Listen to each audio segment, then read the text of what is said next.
Welcome to DIYEasyCrafts.com. Today we're going to take a look at how to make a Mod Podge Halloween table lantern kids crafts.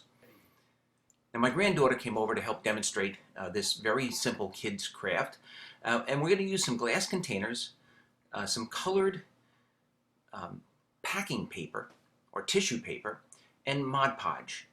So she's going to use a foam brush in order to coat the entire inside surface of the glass container. Now these containers I found a few different shapes and sizes at Hobby Lobby, and they're actually on sale for 50% off, so they're only a dollar or so each. We're using tissue paper and we don't want to put it on super thick. We don't want multiple layers. You really only want one or two layers. You just want to cover any of the openings with the colored paper. After the whole surface is covered, she's going to go back and reapply the Mod Podge and give it a one good outer coating. Now that Mod Podge is very similar to like Elmer's glue, so when it dries it's going to be clear. You won't have any of those white spots.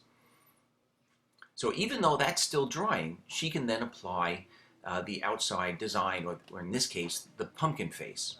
Now I cut these all out with a craft vinyl cutting machine called a Silhouette Cameo. You could do the same thing with a Cricut. If you don't have a vinyl cutting machine, you could also cut out simple designs just by drawing them and using a scissor.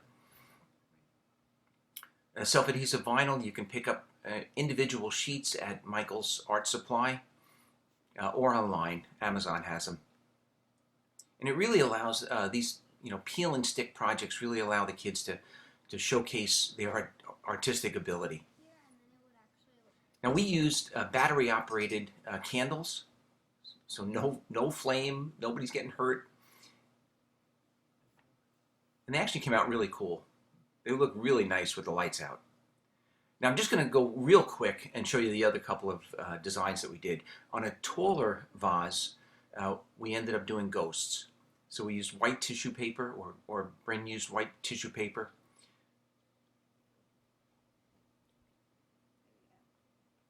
And these are the self-adhesive vinyl cutouts.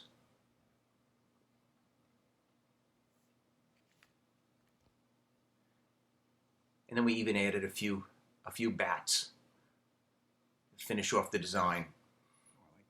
On a shorter square vase, we did a Frankenstein face. And then we also did a Halloween cat. So a very simple do-it-yourself kids craft using Mod Podge and any jar or glass container that you have laying around the house, or certainly check out places like Hobby Lobby. I found a huge assortment there. I hope you enjoyed the video. If you did, I ask that you please give it a thumbs up and subscribe to this YouTube channel. I'd like to give you an invite to join us or check us out on the web at DIYEasyCrafts.com. I've got a whole bunch of different Halloween and different holiday crafts on there. Thank you very much for watching.